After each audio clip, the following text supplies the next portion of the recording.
Thought I'd do a quick little video on the installation of a Slip Streamer Spitfire windshield I did on my DR650ES. It's a 2007 model. When I first put it on there, I had a couple issues to start with. Number one, it really didn't want to fit right. I could not find a place to put the clamps. Either had the master cylinder in the way or they were way too far off to the side. So basically I ended up putting them where they made the most sense, which is down here on the main part of the handlebars, just next to the handlebar clamps. And then what I had to do was bend both of the support rods a tighter bend, about maybe another 20 degrees.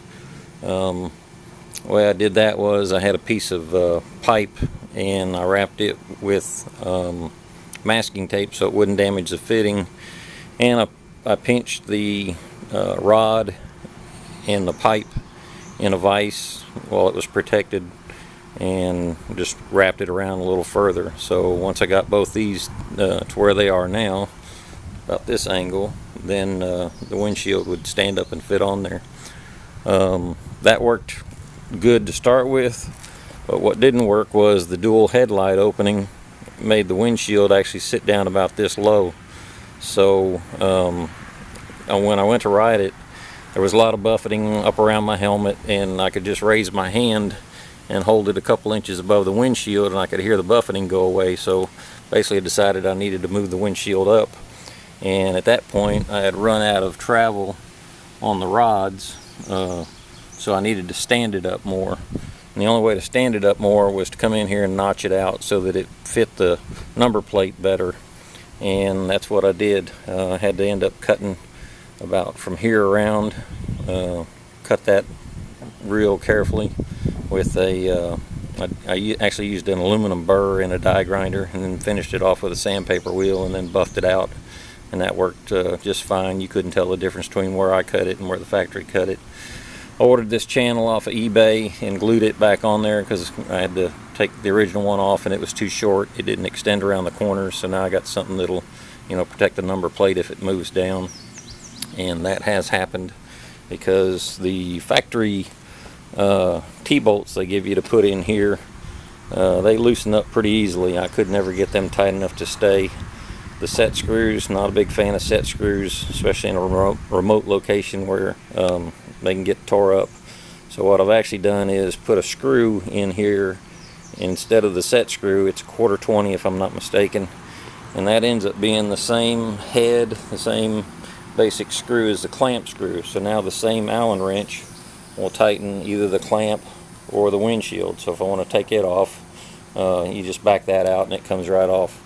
One thing I did do, because when the set screw loosened up and the thumb screw loosened up, this rod would start sliding up and down. So one thing that I did was, once I knew where the screw was contacting, I actually filed a notch in the rod. That way when the screw backs off, it's still in the notch and the rod can't fall all the way down, and you get a chance to fix the thing before it slid down and started rubbing on stuff and tearing up.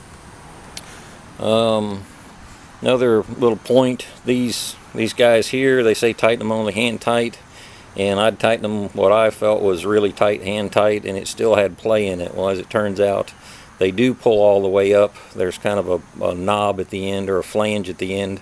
They will pull all the way up and pull up tight against the screw fitting in there. But what you need to do is real lightly put some water or some Fantastic or something on the surface of the washer that's up against the nut. That way when you're tightening it, it's got some lubricity. It'll continue to tighten, but the other parts are dry, so they'll stay centered in the hole. And then you can get it tight enough that I can grab on this thing and move it, and it's going to stay there.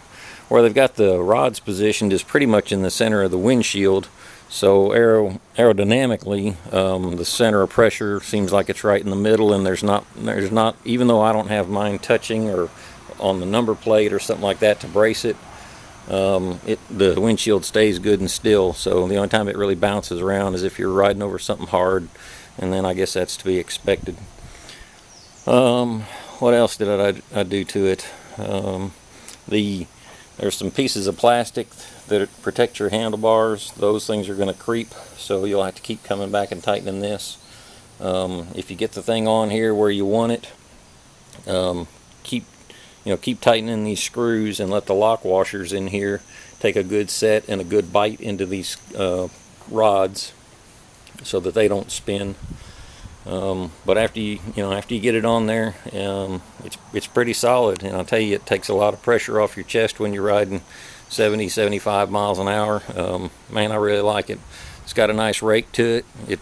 In my opinion, it fits the look of the bike, and real pleased with it. I think they make another version that's about 2 inches taller, but I think that one's got some hose clamps where it braces off of the front forks, so I really didn't want to go that route. I wanted something I could take off if I wanted to fairly easily, and that's why I went with the Slip Streamer. Hope you guys enjoyed the video, and hope you enjoy your windshields. Thanks for watching.